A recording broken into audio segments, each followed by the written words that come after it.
Hey, good morning. Yes, it is. It's Sunday, the 7th of December. The boys are coming in this morning. Didn't see anything yesterday. I was all by myself. Son had bus driving duties, and my other son was working. So, what are we talking about today? I thought it'd be a great topic, especially on a Sunday, to hear the words that you're never alone. Really. Stay tuned.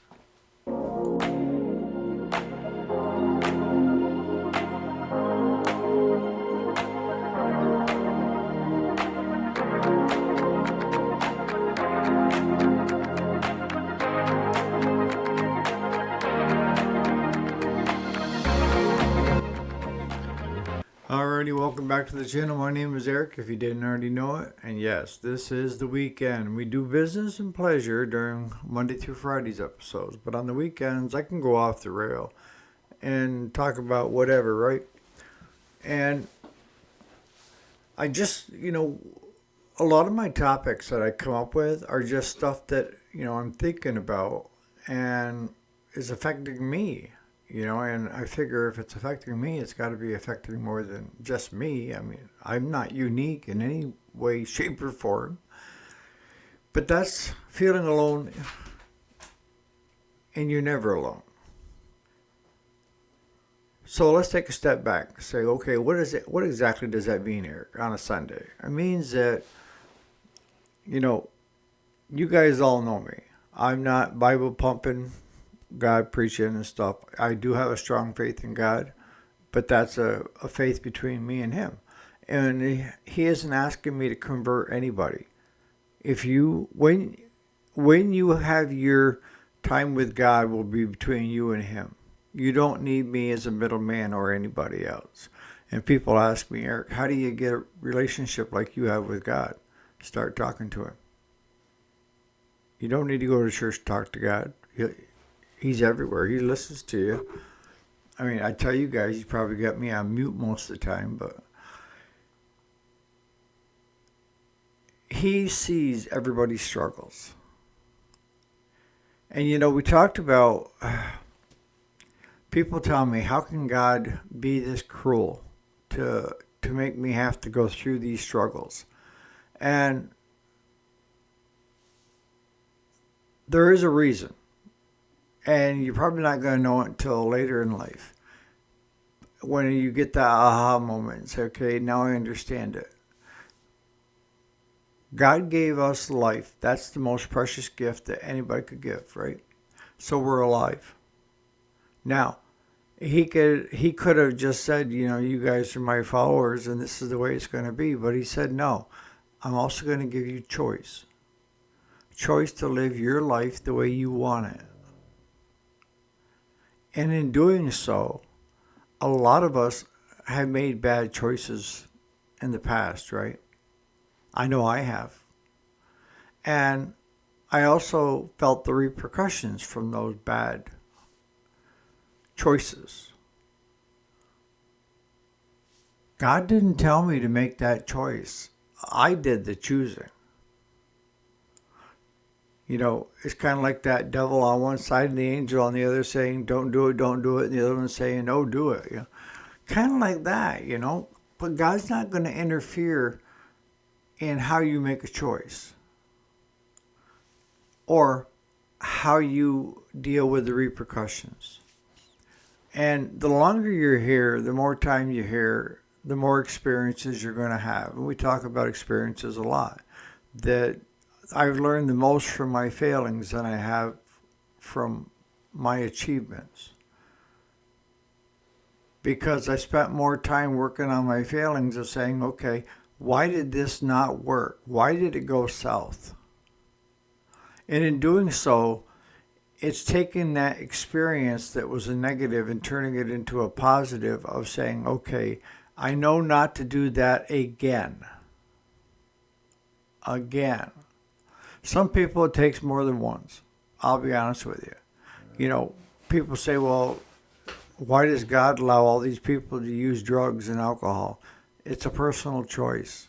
God didn't put the drugs in front of you and say, do it. No, that was your choice, that path you took. and you need to face the repercussions, whether that means, getting clean and sober, what have you. But you made that choice. That's what most people don't understand is they raise their hand to God in their struggles and they say, how can you do this to me? He didn't do squat. We did it all by ourselves. And until you understand that thought process of He's not going to tell you what choice to make. He's going to allow you to make that choice. And in doing so, that choice also means loving Him. Yeah. I guess He could make you love Him, but that's not, He's allowing choice again. People tell me, what do I got to do? Get on my hands and knees and crawl to God begging for His love? And the answer is absolutely not. That's the other misconception a lot of people have, is God's love. God's love is always present. It never left you. It's always been with you. It's you choosing to accept it and let Him know that you love Him as well. See, most people come to God when they're having a really rough time. And I've seen these people before. And I was one years ago. Of when things are fine, you don't think of God. But when things go south, all of a sudden God comes back into the picture. And are you really believing in God, or are you hoping to play the lottery that maybe this will work, by coming to God? What I can tell you is most of the relationships, the big relationship I have with Him is I tend to thank Him more for the good times than come to Him during the bad times. And why is that? Because I already know that the bad times are something that I've created and that I have to work through and learn from. Yes. That's the other misconception that people have. They think they have to carry the whole load. And I tell people that are willing to listen, make a list of all the stuff that you're carrying and then look at it. Check off one by one by one by one. Is there something I can do about it right now? If the answer is yes, do it. If not, move on. Is it something that I have control over? If yes, do something about it. If not, put it up to God where it was meant to be. That makes my life so much easier because I was carrying everything. And I still do that to this day. I'll get in a slump and I'll start feeling like the weight of the world is on my shoulders. When it's not. I put it there.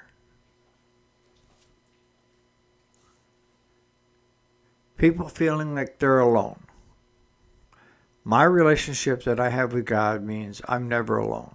Even when I feel alone, I'm never alone. I know that He's with me. His presence is with me. How else can I explain the 4 things in my life that I should have died from? And I'm still coming back. But I'm starting to take the relationship that, earth is hell. And then you have heaven. And that's what they're defining as hell and heaven. Maybe He's sending me back to hell. No, I know God loves me. I'm just as much His favorite as you are. That's the way it goes. And that was one of the hardest things that after having open heart surgery and having so many complications was, why am I still here? That was the biggest gnawing question.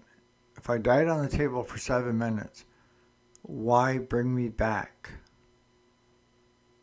Why not just let me go?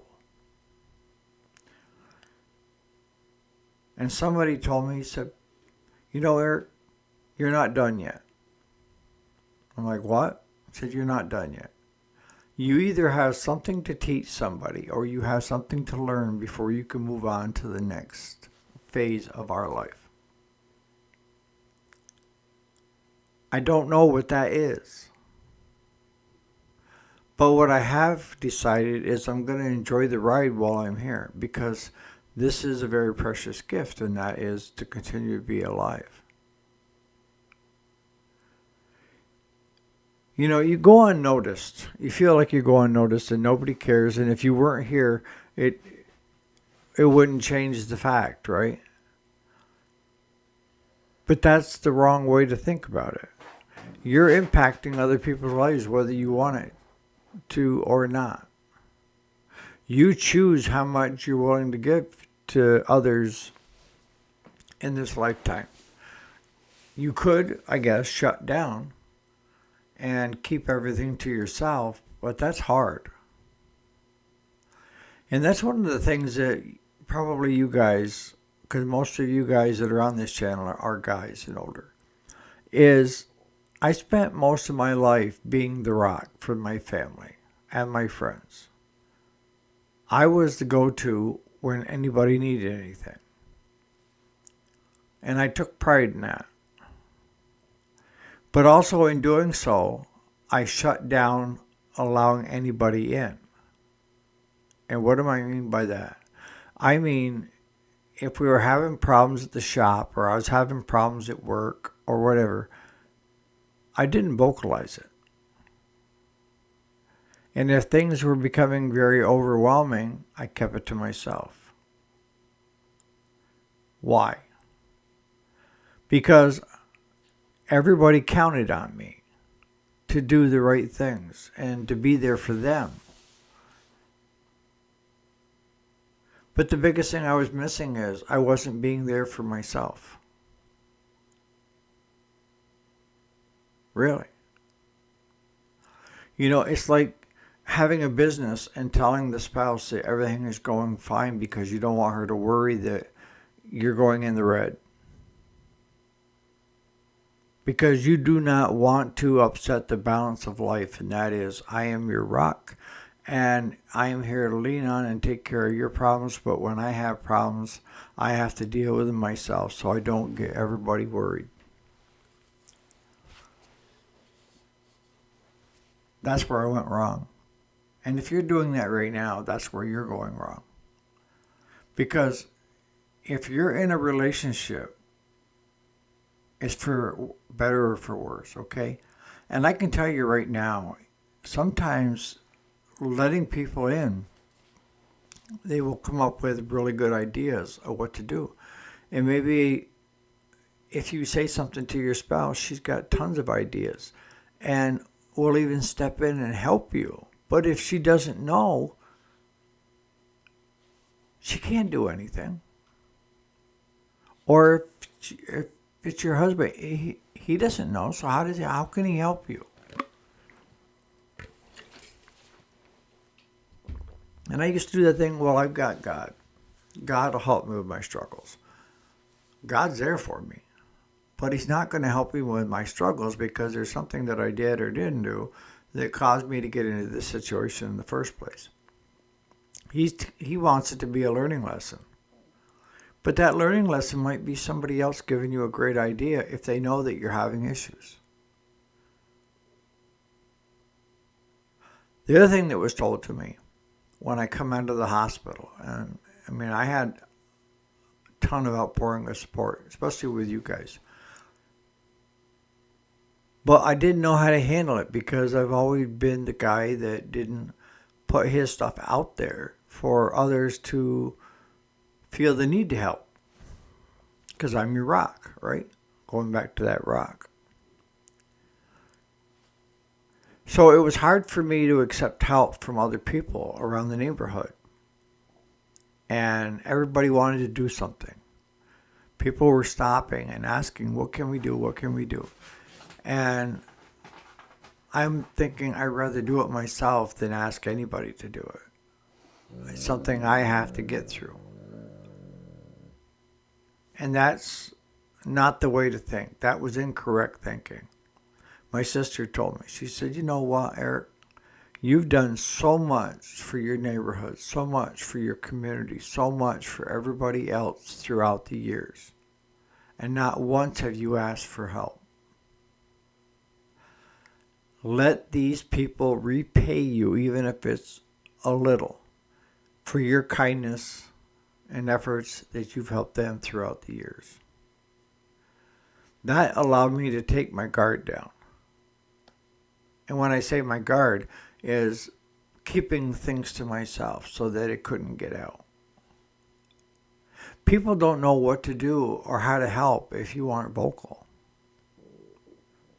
or if you haven't written it out.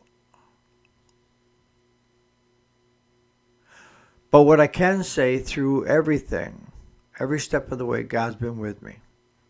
And if you're struggling right now, it's a learning lesson.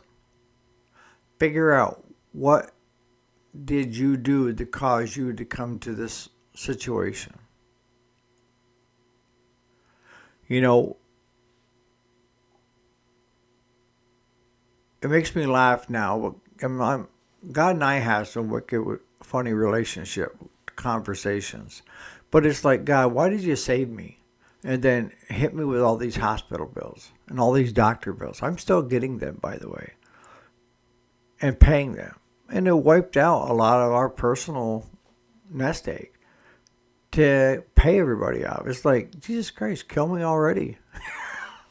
And I tell Claude, you need to go get at least an EKG and some blood work done. And he goes, why? So I can suffer a death, financial death like you have? Not a chance. So he says, I just assume wait it out. When my time comes, it comes. And that's not a bad thought, but that's not the right thinking either, because you have repercussions of not getting that stuff done. I guess what I'm trying to tell you is that if you're struggling right now, understand that it's not going unnoticed. But I can guarantee you it's either something that you or somebody else did that caused you to get to that point. Stop and give some thought to it. Take a breather. Look back at where things started to go south. What took place? Can it be, a learning lesson of where you're like, okay, we're not going to do this again? That's life. On that note, you guys enjoy your Sunday, but just head out today knowing that God is with you wherever you go. And if you want a relationship with Him, just start talking to Him. It's as easy as that. If you're looking for His love, it's always been there. From birth on, you've always had His love. Just tell Him you love Him back. It's that simple. You guys have a great Sunday.